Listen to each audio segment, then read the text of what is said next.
I recently visited Jamaica for a short holiday. This being my first trip outside of Canada since the pandemic, I wanted to take it easy, so it was just over 3 days in Montego Bay. I started the day by an exciting visit to the Plaza Premium's new lounge in Pearson Airport's Terminal 3.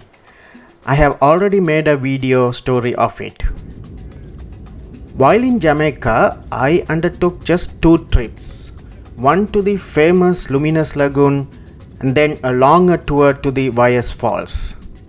Now, Jamaica has a number of cascading waterfalls and the Dunn Falls appears to be the most popular one.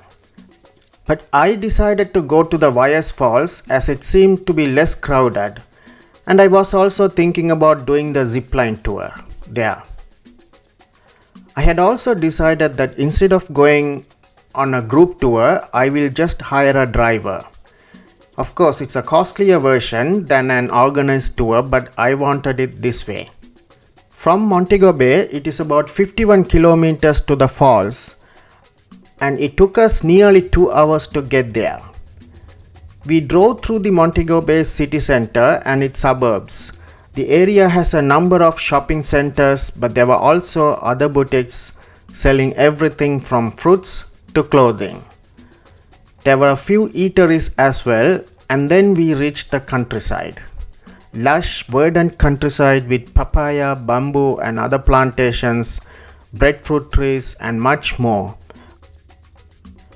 Of course, there were houses and houses and houses and people walking around doing business. Here and there I saw abandoned houses. My driver said they probably belong to people who have moved abroad to other places in the country or have passed away and now waiting to be taken over by family members. And after nearly 2 hours of driving, we finally reached the waterfalls. After buying the tickets, I reached the bus that drove us through even more lush greenery before bringing us to the so-called trading post, which is both a gift shop and the place to get off and on the bus. The waterfalls has 7 waterfalls and some pools. While some of the falls are safer to swim, others are not, and the falls was open to the public in 1992. The ticket price for tourists is $20 for adults and $12 for children. As I started walking towards the falls, the first thing that hit me was that beautiful medium pitch roar of the waterfall. And then there it was, the water descending through a series of rocks. I walked to the first pool, and after taking a dip, I wanted to try the zip line, which they call the canopy tour. It is $49 per person, though there's a discount for larger groups. I also found out that there are guides whose services are free.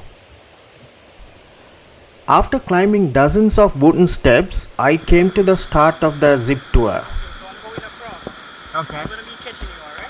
Okay. So you want me to get some videos of you coming across? No, I'm okay. Yeah. Alright, my friends, so listen up. You can come closer. When you're going across, Yeah. there's no need to worry about braking, okay? Yeah. All you got to do, keep your knees bent, and it's up, lean back, index finger in the lower carabiner, all the way across. Story on the other side will stop you, alright? Yeah.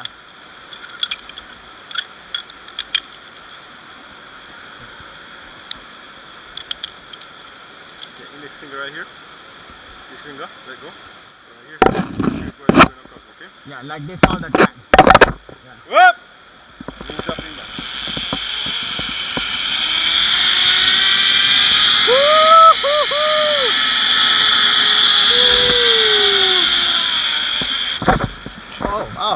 Oh, good. One by one, I did all the 5 trips. Whoop! Ready? Yeah. Whoop! Whoop! Knees up, lean back. Your turn.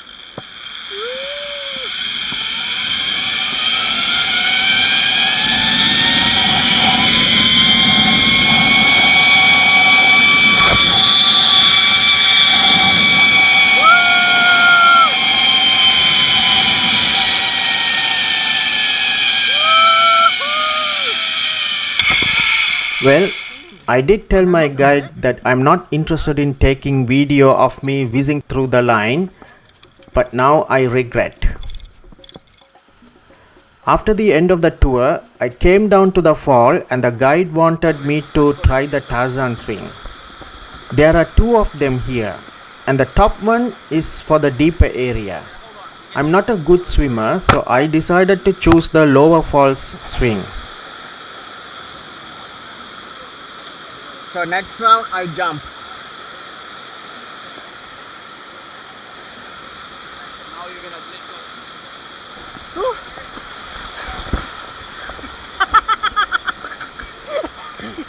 Well, it was a mishap, but all was good.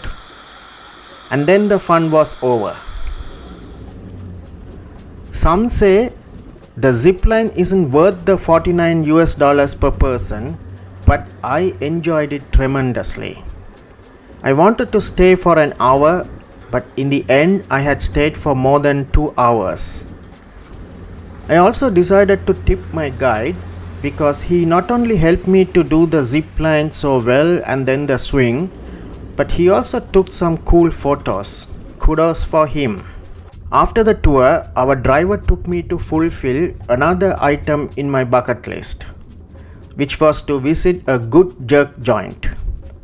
It was past 3 p.m. and I had a reservation at the resort's Mediterranean restaurant for dinner, so I didn't want to eat a lot. Well, the pimento flavored smoke coming out of that restaurant building massaged my hunger buds, so I caved in. But I settled just for a quarter chicken. Now, here in Canada, we usually get jerk chicken with rice and peas, but that was missing in this place. Instead, the options to go with the jerk chicken or pork were bread, breadfruit, plantain, festival, or roasted sweet potatoes. I opted for the festival. The festival is a small piece of bread. It's a dough, deep fried. It has a tinge of sweetness to it, probably from the sugar and the milk powder. I liked it. The chicken was so delicious and juicy. And that was it. The tour of YS Falls and tasting some locally cooked jerk chicken. It was time to get back to the resort.